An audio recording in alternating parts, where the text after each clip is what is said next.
My name is Amber Patterson. I'm a regional director of admission at Texas Christian University, but I am based here in Northern California with y'all. I don't work out on the campus, although I'm there all the time.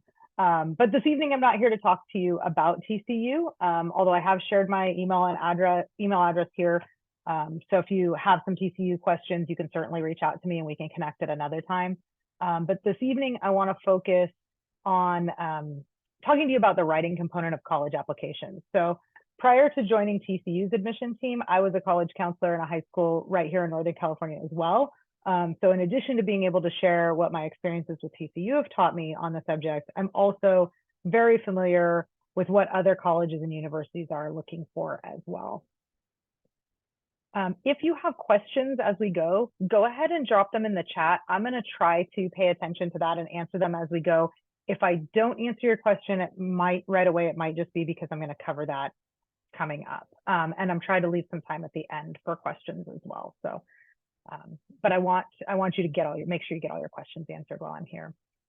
So what we're going to cover this evening, kind of in order, if you want to think about your questions, is, starting out with talking about why colleges want you to write in the application in the first place, how to do some brainstorming on what to write about. We'll talk about the Common App essay prompts and some other essay prompts. We'll give you some ideas on possibly how to structure your essays and revise them. We'll talk very briefly about supplemental essays, what those are and what those aren't. And then we will wrap it up with a little discussion about the use of artificial intelligence in this process. So we'll get started first by talking about the most important thing to recognize here, and that's why colleges want you to write essays in the first place. And the most basic answer to that question is that we want to get to know you beyond what your transcript and activities can tell us. So this helps us differentiate you from other applicants with similar transcripts and activities, helps us get to know your interests and motivations and understand how you might fit as part of our campus community. Some things to keep in mind as you tackle the writing part. Try and embrace this opportunity for the reader to meet you. You are already the expert on the subject you should be writing about, which is you. So this should be fun. This shouldn't be terribly difficult. Show off your expertise in yourself by opening up and letting us in. You'll want to get right to the point and tell your story. Understand that this is not a creative writing assignment. And although a teeny bit of scene setting is sometimes nice, remember that you have a limited word count and we want to know about you, not how hot your bare feet were on the concrete as you stood on the pool deck before your race. You get it, right? You've probably heard people say, show me, don't tell me. And you probably have no idea what that actually means. So I have an example that I think works pretty clearly here, and the reason why. So if I tell you that I'm a nice person, you may or may not believe that. But if you see me doing something really nice for someone, you're going to come to the conclusion yourself that I'm a nice person, and you're going to definitely believe that, right? So rather than saying, I have these qualities, let's tell a story in our essay that lets the reader come to the assumption that you have those qualities, right? So it's kind of a workaround there of telling someone, but making them believe it themselves is going to be a lot more impactful. As you write, ask yourself, so what? Over and over and over again. Literally every sentence you write, so what? This will keep your writing concise and make the most impact with that limited word count that you have. If your so what doesn't have a good answer, throw that out and add something that matters. Remember that the important parts of your story is not what happened, but how what happened shaped you into the person you are today. Be sincere, write in your voice. This helps the reader, again, feel like they're meeting you in person, not meeting your mom or your English teacher or your counselor or whoever has over-edited your essay. We don't want that. We want to meet you. Be careful with humor and sarcasm or a potentially inflammatory topic. You've all probably sent a text message to someone that you meant sarcastically, but they took it seriously because there's no tone there. That can happen in the essays as well. I remember reading one a couple years back for a student that I was helping out. This was not at a workshop. This was not one that had been submitted. And I said, it sounds rather arrogant. And he said, I was kidding. And I was like, oh, didn't read it that way. So be careful with that. Definitely keep the focus on you. Don't write about someone else, and consider telling a unique story to try and differentiate yourself. We're going to address some kind of specific supplemental essay prompts at the end of this presentation that might be looking for more specific answers. But by and large, the main essay prompts on all the applications are asking you the same thing. Who are you, right? As you write, don't just tell stories, but reflect, right? How did this story affect you? What did you learn from this experience? How did it shape your worldview? What has it taught you about yourself and others? Who were you before? Who are you now? Lastly, keep your story fairly recent. If you want to touch on things throughout your life to highlight like a deep ingrained value or something like that, that's fine. But don't write your entire essay about something that happened when you were 10. You're a different person now than you were when you were 10. And we want to know who you are today, not who you were back then. So again, using an example from earlier in childhood to reinforce something is fine, but make sure you have current examples as well. And since the prompts are all trying to coax the answer to this question from you, it helps to do some reflection first on who you are. How do you answer that question, who am I? And it can be helpful to do some brainstorming, make a few lists on that. So here's some ideas, just a few categories of things that might make up who you are or might jog your memory of a story or two that show off multiple of these items. Remember, as you start thinking about telling these stories, that the topic can be about anything at all. You can tell a story literally about how you make the world's best grilled cheese sandwich if it can reveal who you are. So make yourself a list like this, start filling in the things that are most important to you and defining to you as a person, and then think of ways you can kind of group them together and demonstrate that to the reader. And that's that show, not tell part, that, demonstrate, show through a story that these things are important to you. Once you have a list like this going, I recommend coming up with a few ways to tell your story, and then try writing on them for 10 minutes each. Just sit down with a piece of paper and a pencil and word dump. Get as much out as quickly as you can. Don't worry about the grammar. Don't worry about the structure, anything. If you are mid idea and something great enters your mind, shift to that. No transition needed. Because this is just an exercise, and hopefully it's one that will help you recognize which of your multiple ideas flow easily and those that are a bit more clunky and don't really work as well to tell, to kind of group these things together. Only then, when you have an idea of what stories you do want to share, do I think you should look at the actual prompts and choose one to tailor your essay to. Because again, they're all asking you, who are you? So sometimes if you try to write to the prompt, you get a little bit lost in that. Whereas if you decide on your story first and then figure out how you can tweak it a little bit to fit a prompt, I think that typically works better. Keep in mind, you're only going to need to answer one of the prompts. We're going to go over all 7 of the Common App prompts next here. You're only going to need to answer one of them, not all 7, thank goodness, for everybody involved here. On both sides, I don't want to read 7 essays either. Nobody has the time for that, and you definitely don't want to write 7 essays. If you're not using the Common App to apply, this can still be really, really helpful, as these 7 prompts are very similar to the ones used by other application platforms as well.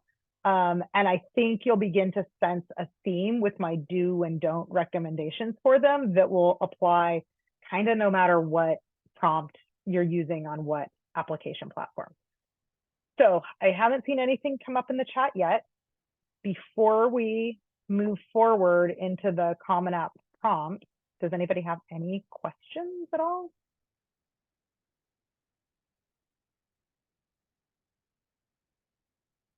No, okay. No worries. Just drop your stuff in the chat as we go if you have any questions.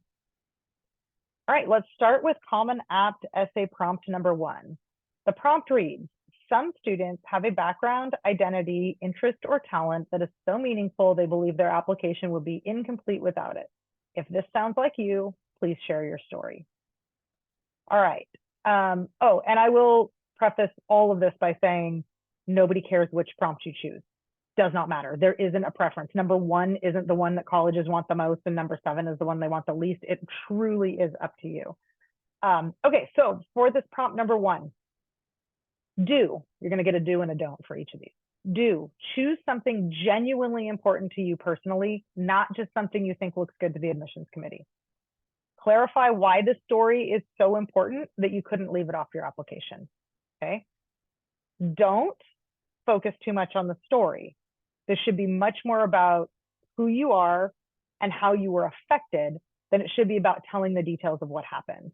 So, you know, I tell students all the time, like, if your essay is this long, this much of it should be the story and this much of it should be reflection about you and who you are.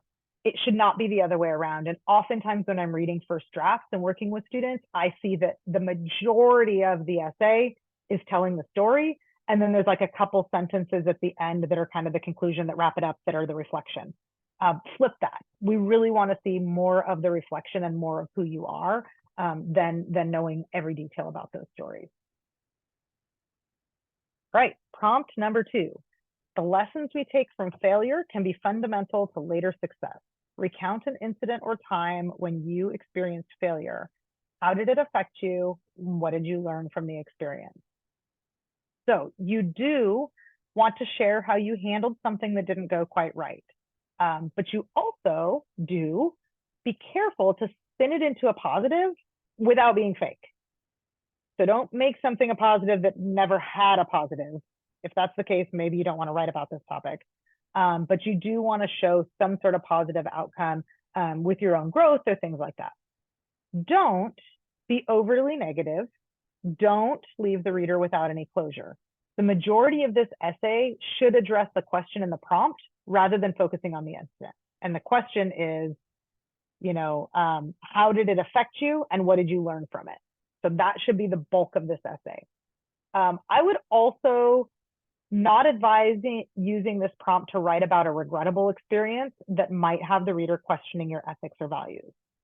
What I mean is you probably want to avoid writing about illegal activity, about the time you cheated on a school assignment or anything like that, right? Even if it has a growth piece at the end, you may still have somebody thinking, oh, this person has made questionable decisions in the past. I don't know if we trust them, right? So take that option away from the reader, right? Also, we don't usually feel, we being an admissions reader, and probably your counselors as well, don't usually feel very comfortable reading about failed love interests of minors.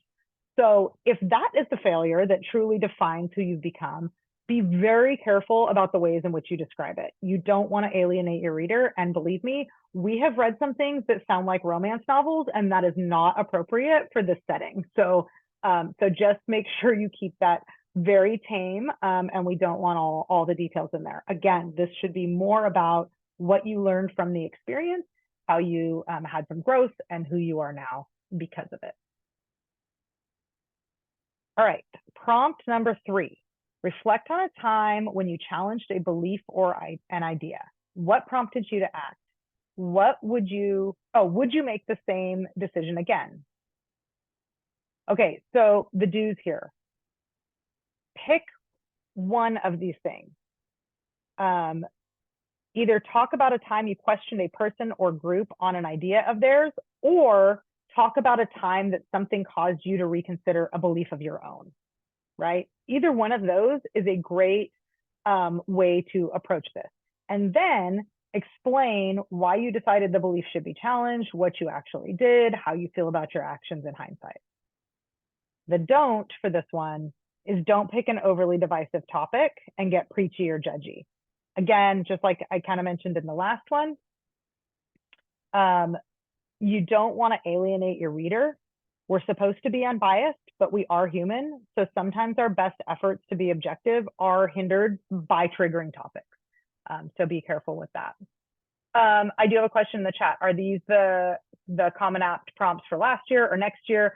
These are last year's, but Common App has also fairly recently said they will not be changing a single thing about them for next year. So if you are a current junior, these are the prompts that you will have on Common App next year as well.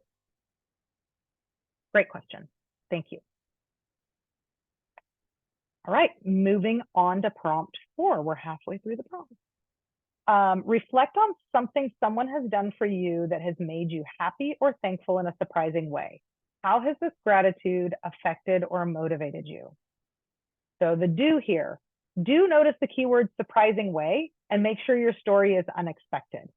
I don't read a ton of this prompt. I love it when I get a story like this because it's usually really impactful and makes me really think and makes me really grateful as well. And I like that as a reader, but it's hard to find surprising ways.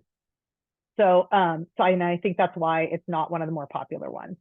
But definitely keep that surprising way in. So like, I'm sure you were very grateful for that friend that welcomed you into your new school, but that's not particularly surprising. That's pretty predictable.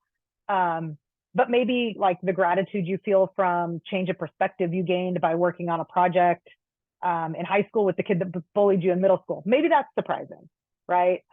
So you'll want to address the result of this positive feeling. Think about things like, how did you keep it going? How did you grow or change from the experience? How do you view things differently now? Why did this matter to you? How will you act differently in the future? That sort of thing. Don't spend too many words describing the other person or the good deed. The focus needs to be on your response to it or them. Are you sensing a theme with my don't here? I hope you are, because it's almost the same on every page. So keeping the focus on you and the how you have grown or changed or who you are because of whatever it is that you're writing about is kind of the constant theme. And as long as you keep that in mind, no matter what topic you're writing on, it's going to be helpful for you. All right, prompt number 5. Discuss an accomplishment, event, or realization that sparked a period of personal growth and new understanding of yourself or others. So do focus on how this event changed or enriched your understanding of yourself or of other people and helped you understand the world around you through a more mature lens. So this is really a growth, a growth essay. Don't feel the need to choose a huge momentous occurrence. Smaller events that affected you in big ways often make really memorable answers for this prompt. And also, again, don't spend too many words describing the accomplishment, event, or realization. Spend more time reflecting on how it affected you. 2 more. All right, prompt number 6. Describe a topic, idea, or concept you find so engaging that it makes you lose all track of time. Why does it captivate you? What or who do you turn to when you want to learn more? So describe something you are intellectually passionate about and detail how you have pursued furthering your own knowledge about the topic. And how is this fulfilling to you? How does it contribute to your growth? Do not spend most of your word count describing the thing you find fascinating and then only briefly mention what you do to learn more or how this affects you. I think I see more students get this one wrong. And by getting it wrong, I just mean missing the opportunity. But I see more students spend so much time detailing out what they love about coding or what they love about this certain science topic. And that's great. Like, I love learning new things too, but I'm not really learning about the student. I'm learning about that topic. And it isn't your job to make me as passionate as you are about the topic. It's your job to make me understand who you are via your interest in this topic. So keep that in mind. And if you are describing something overly complex, it's okay to dumb it down a little bit, just very briefly describe it. We don't have to understand the topic at the same level that you do. We just have to understand why it's so important to you. And this is a great way for us with this prompt to see your intellectual curiosity, right? To see what you do to take steps above and beyond when you want to learn something. So this helps us see, oh, this is a student who's likely to join a club or try to do some research when they're on campus or start a club if we don't have one or something like that. We can see that how you might engage yourself on our campus in trying to learn more if we're seeing examples of how you've done that in the past. So that's a good one. And then the last prompt, which was added 3 or 4 years ago that I actually really appreciate, is the really choose your own adventure prompt. Share an essay on any topic of your choice. It can be one you've already written, one that responds to a different prompt, or one of your own design. So totally open book. This is Common App saying you can send us anything you want. So make sure whatever you submit answers the question, who are you and what made you this way? Like that is literally the main prompt around all of these things. Please don't submit an academic writing sample that's difficult for the reader to understand out of context, or doesn't help the reader understand who you are. Remember that the point of this essay is to get to know you. Yes, in that process, we get a glimpse of your maturity as a writer through this exercise, but we have your transcript and your language arts grades to show us that as well. We also have your science and history grades, so submitting a graded research paper also misses the mark here. So make sure you keep it about you and easily understandable for the reader. Once you've decided on the story that you want to share and which prompt you want to tailor it to, then it becomes time to think about formatting that essay. We're going to talk about that next, but I want to make sure that I don't have any questions specifically on these prompts before I move forward into formatting. I will pause for just a second and watch the chat. If you have anything, please drop it in there.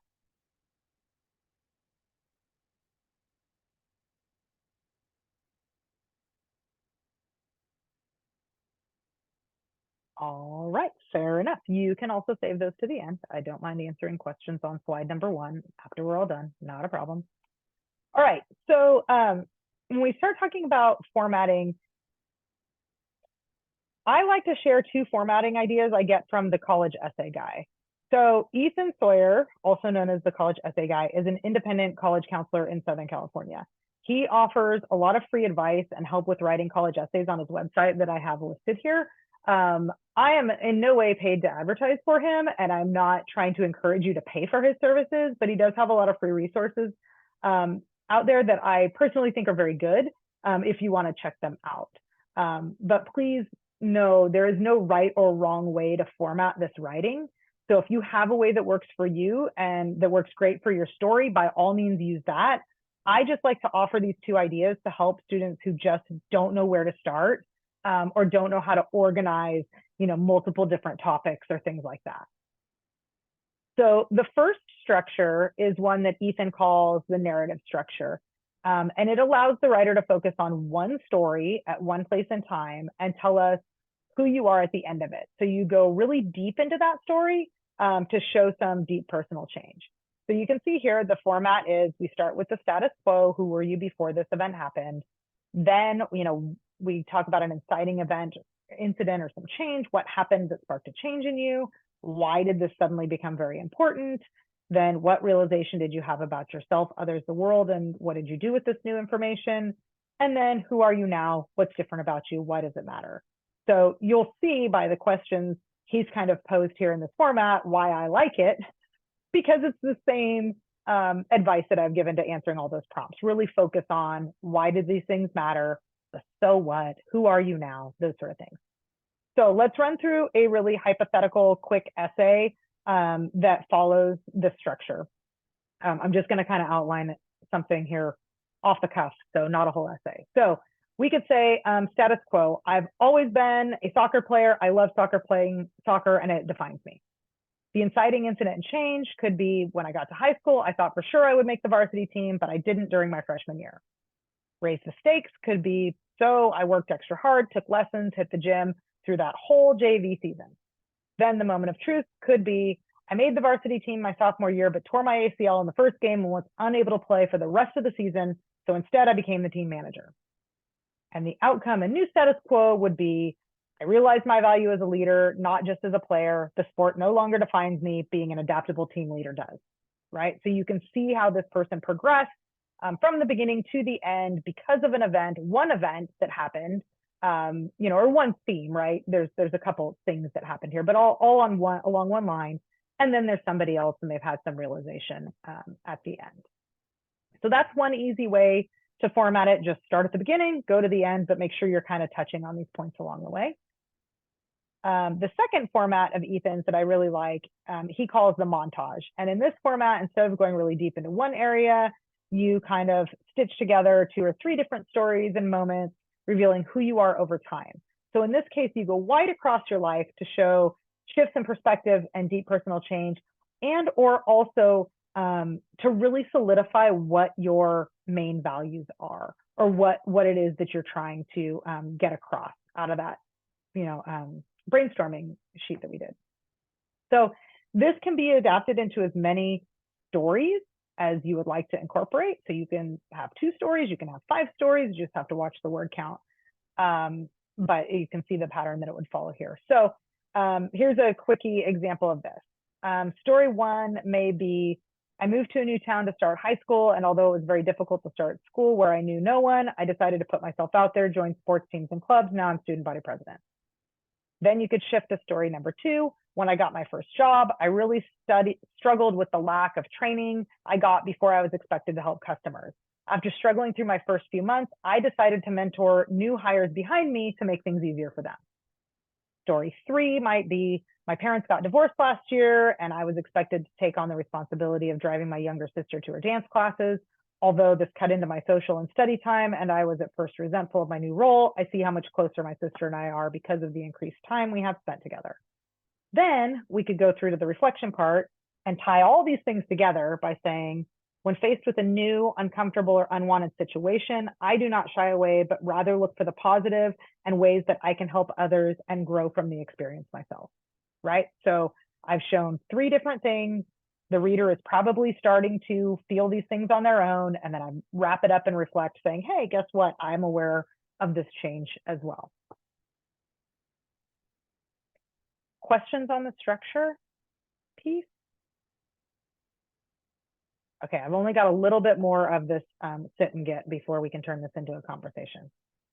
Once you've got a draft of your story, or even just an outline, you can start looking for help polishing and revising it. Here are some people who can help, or some ways that you can get help.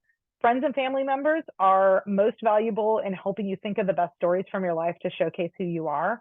They're the ones that can read over your ideas and say, what about that other time when this happened? You didn't talk about that. Or, oh, I really like where this is going, but you left out this piece. So they know you and your experiences, and so they can be helpful in that brainstorming part. Teachers can help you edit for grammar, spelling, and language. Again, although this is not a writing test, multiple mistakes will stand out. They don't make a good impression, so you want to use spell check and grammar check, and if possible, let a professional check it over for mistakes as well. And then, did not mean to do that. And then counselors or college admission professionals can help make sure you're on the right track, provide some big picture feedback about whether or not the essay is accomplishing what you want it to accomplish. So this type of feedback that you would get from us will be things like, this essay is almost entirely about your grandmother. I would love to admit her to my school, but I didn't learn anything about you. Or, you do a great job of explaining that challenging situation, but I don't know what you did about it or how it made you who you are today. Comes off a bit like you're just bitter about it. Or, the way you jump back and forth between past and present is really hard to follow. My focus is on that rather than learning about you. So the type of feedback that you should not be receiving that's too much is feedback that goes, change the sentence to read this way instead. Like, that's not really what you need. And here's why. This is your story to tell, and it should sound like you're telling it. Taking all of the input from multiple sources can lead to your essay not sounding like you at all. So remember, this is your essay. Take or leave any advice that you receive, and make sure you think it best represents you and not what someone else thinks you should write. So, okay, let's shift gears a little bit here. We're almost through this part. I promise. I think there's 2 or 3 more slides. As you get into college applications, you will learn that many schools will ask a few supplemental questions really specific to their institution, in addition to that main essay that we've been talking about all along. These supplemental essays are often much shorter in length, but don't let that deceive you. This part is very important. If the school has gone to the trouble to ask for a very specific information, it's because they're interested in knowing your very specific response. So please don't treat these like an afterthought. Plan adequate time to consider and craft your answers. You'll definitely want to do some research. Sometimes these will ask you about something in the college's mission or values, or maybe about a specific approach they take, make sure you've read up on that before you answer. Scour their website, ask the admission counselors, right? Do your homework.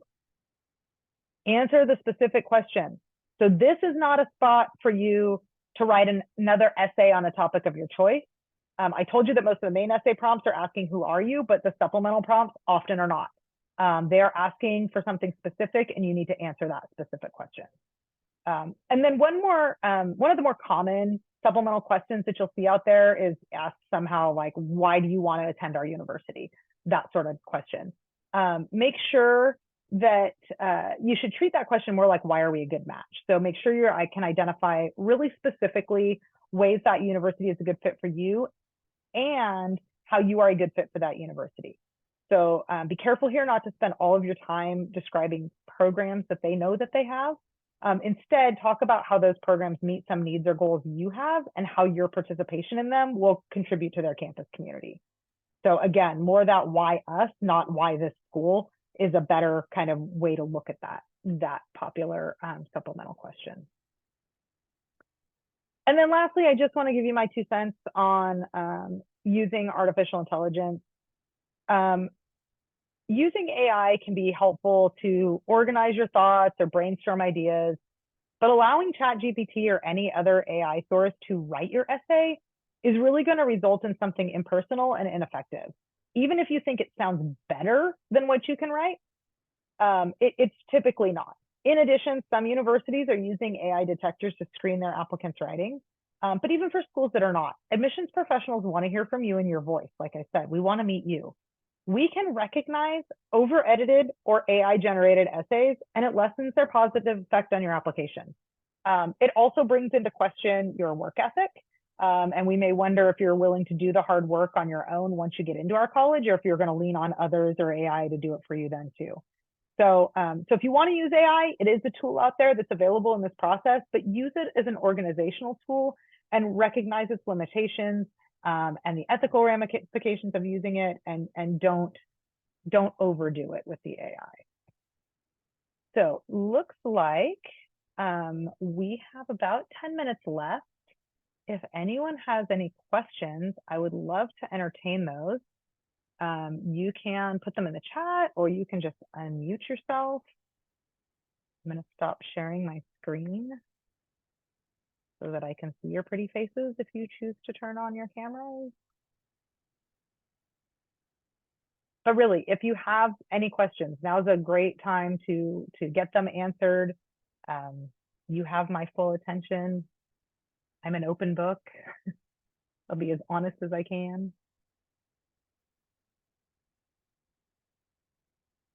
Do I have any other resources in addition to the college essay guide that I would recommend you look at? Not really. And that is not because there are not other good resources out there. That is because I don't want you to look at too many resources. I also think that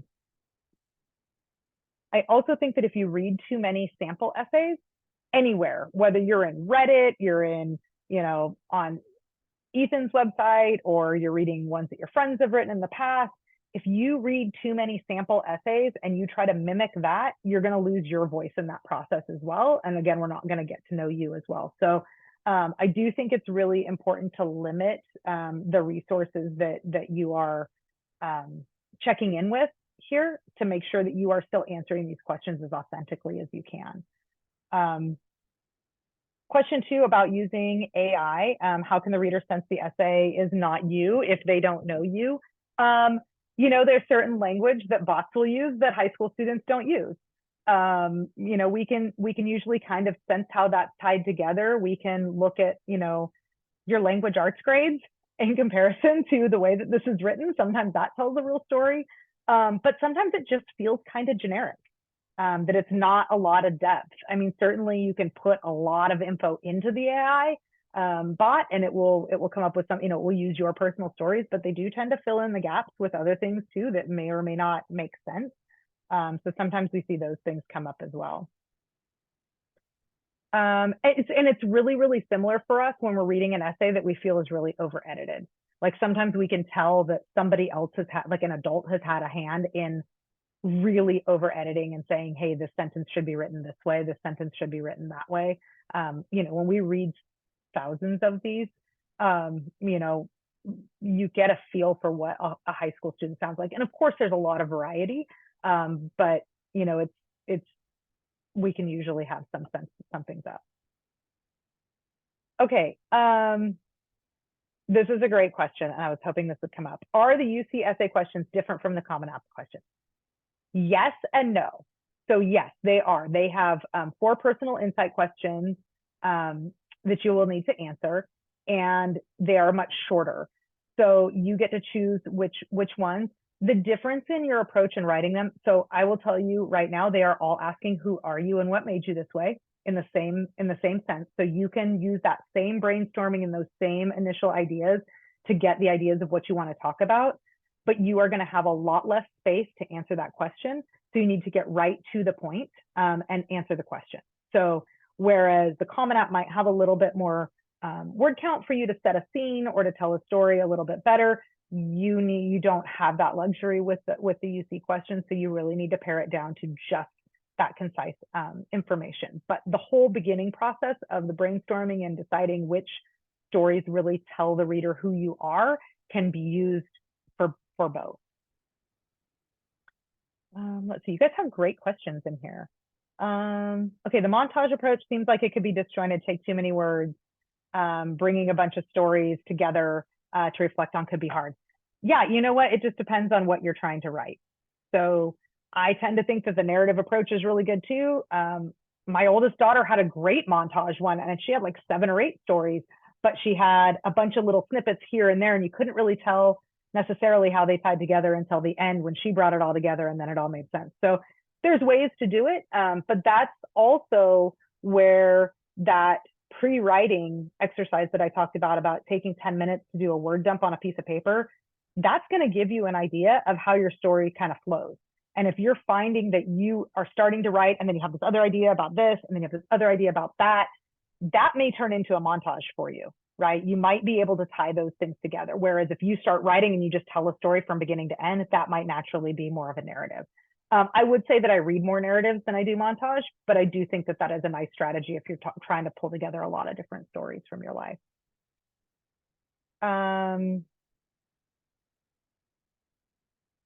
Okay. I want to get to all of these, so I'm going to try to be quick, so 5 more minutes. Okay. When colleges ask why us, is answering with their academic programs, clubs, and overall good statistics of graduation stats a good answer, or are there better ones? Those, I would say, be more specific, because if you want to study psychology and join an outdoors club at a school that has good graduation rates, there's 2,000 schools in the country that you can do that in. And so why this school in particular, it doesn't really answer that question. So I would try to dig a little bit deeper, not the things you find very surface on their website, but dig a little bit deeper into why specifically that school. And then that's only the first half. You then have to also flip that and say why you would be really good for that school. Why is that school good for me? And why am I good for that school? So I think that's how you answer that question best. What would you recommend for strong applicants who aren't particularly eloquent? That is a-okay. This is not a creative writing assignment. Tell a story, an authentic story from your heart. Get some help with the formatting if writing and you're afraid, like, I can't follow this from beginning to end or something like that, but you do not need to use flowery language. This should feel as though we were sitting in a room and I asked you the question and you off the cuff told me a story. That's how it should read to me, right? Very conversational. So you don't need to be eloquent. You don't need to use a thesaurus. Write it in your voice. You are the student we're trying to admit to our university. And we want all different kinds of students at our universities. We don't want everybody that's, the best creative writer in the world. Like, that isn't what we're looking for. We need a more well-rounded class and community. So don't worry about it if you're not particularly eloquent. Get somebody to look it over and make sure it doesn't have grammatical errors and that it flows okay and is understandable, but no need to be, showing off with the language that you can use and things like that. How much weight do the essays carry in comparison to grades, extracurriculars, et cetera, in college admissions? Well, that gets the generic college admission answer of it depends. So that will be dependent on each individual school. And that is a great question to ask your admission rep from those schools. So we are here to help you. We should be answering all of your questions. It's a great idea to reach out to us and ask these sort of things. I can tell you that at TCU, at my institution, academics are about 2/3 of the pie, and then everything else makes up that last third. So writing a really great essay typically isn't going to make or break you getting into a university, but it could, it isn't going to be the reason alone that you get in. Like, you can't ignore all the other things, have a great essay, and you're probably not getting in. But you also, it would be hard to just have the academics and not do this piece. So I do think it's important, and I do think it's the personal piece of the essay that really is going to make the reader like you. So so you want to go ahead and do that too. Another question, kind of the same. And I think that's about it, and also about my time. All right. Well, thank you so much for joining me tonight. I think you have another session that you need to get to in a few minutes. Sarah, is there anything else you need from me? I think that's all from you. Yes, for anybody doing the student voices panel, that starts at 7:10. So you have a few minutes to get a little break, grab a snack, and then that one starts. The link is on the Countdown to College website. So I will throw that in the chat too. Great. Well, thank you so much for joining me. It's been a pleasure to help you. You can reach out to your counselor if you want my contact information, if you didn't catch it on that first screen, if you need anything else. But I appreciate you spending your time with me tonight. Take care. Good luck with your application.